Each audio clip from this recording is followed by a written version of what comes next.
Greetings and hallucinations to all you folks out there. And wait, don't say it. I know that there is an atrocity on your screen, but I want to tell you first that this is another episode of Strategic Facepalms. This replay was sent in to me by someone with permission to laugh to any extreme that I feel necessary. So we are going to jump in this for our own enjoyment. Please sit back, relax, and loosen up a little bit. I have warned you as much as I can about the stupidity to come.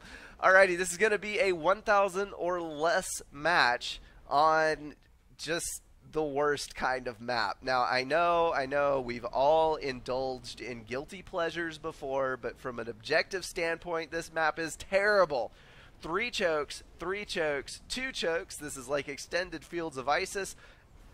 And all of the mass is concentrated in the bases. That means this is a turtle like there's no tomorrow map. And usually this rank of players will play it in that manner. Alright, gonna jump in and introduce the teams, and then we will see what little action this game brings us. On the northern side, we have Captain Ant, maybe? I think we're gonna go with Captain Ant. Wixt and Luciano. Sometimes I am ashamed of my lack of knowledge of foreign languages. If someone knows the correct pronunciation of that, my goodness, sometimes I even have trouble with English. If anybody has the correct pronunciation of that, I am sure that they will correct me with ragey faces in the comments, so I'm not too terribly worried about it. On the southern team, Elias is joined by the Belated Cube and Hardcore.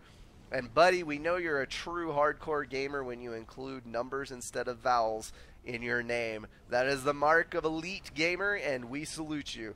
Alright, we're actually going to see some ACUs coming to the front, and that is probably because there are T3 wrecks in the front. Of course there's lots of mass, because people who make maps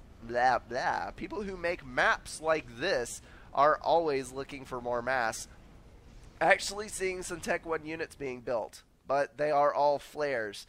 That's right, we're building the raiding unit on a choke point map that is 100% guaranteed to have an enemy ACU in the center. Way to go. We are going to see a double teamed commander though, I think. It looks like both the air, well, not air, there isn't an air slot.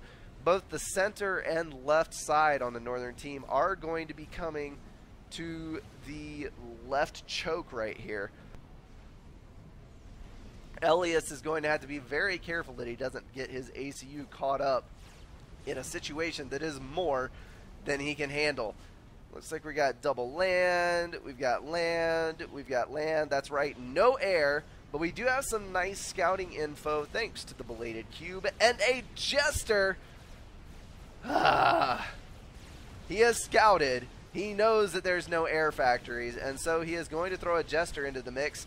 This situation just went from double teaming the other guy's ACU to the enemy has gunships. Second Jester coming in. These guys are going to run for the hills, but don't think that's going to do them a whole lot of good, to be honest. Jester number 3 coming in. Tech 1 anti-air slowly making its way forward, but it is going to face plant into the side of this cliff.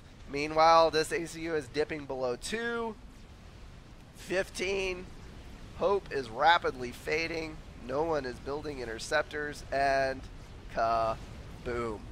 There goes the ACU, and we've got Tech 1. Oh, that is blinding.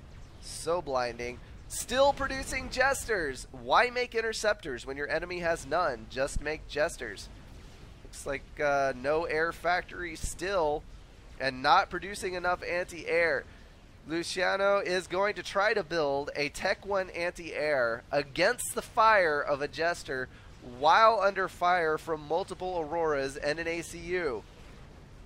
Excellent game plan, my friend. You are now below 1,500 health, and there's bombers to add insult to injury. Question is, are the bombers going to get the kill or the Jesters? See who gets the score. It was the Jesters.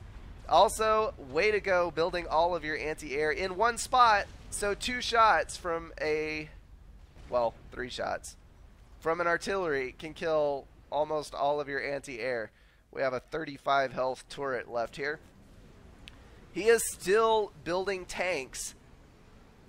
Only one mobile anti-air. He knows the enemy's massing gunships. He knows that there's no enemy land units, and he is still building tanks instead of anti-air, trying to throw an upgrade on his commander. That was a bad idea, my friend. You should have been making preparations, building that air factory, something to deny these jesters, but nope. Alright, that's a Tech 2 ACU. He's going to try to build Tech 1 anti-air, but I don't think he has the eco for it. He is power stalling like a son of a gun. Minus 255. That is embarrassing. Alrighty, guys. I was calling this a turtle map, but the exact opposite happened. Instead, we had Jester Rush, killing all 3 players on the enemy team, although perhaps the Auroras will actually get this one. We've got Bombers, Auroras, and Jesters on this ACU. It has only so much time left for this world. The Bombers coming. It looks like the Bombers are going to take it. Hardcore Gamer got his act together and actually got a kill. Alrighty. That is going to be the end of that game. I apologize for all of the brain cells that I just brutally murdered. Hopefully somebody got some enjoyment out of this game. I know I got a little laugh, and well, I'm sure people will post in the comments some advice on improving your game. So guys, in this game, I hope you don't mind us having a laugh at your expense, and maybe read some of the comments. There might be some helpful ones. There also might be some hurtful ones. I take no responsibility for either. Alrighty, guys, please send me some better replays so I can get a good one in tomorrow. And if I get one, I will see you guys over there. That is all.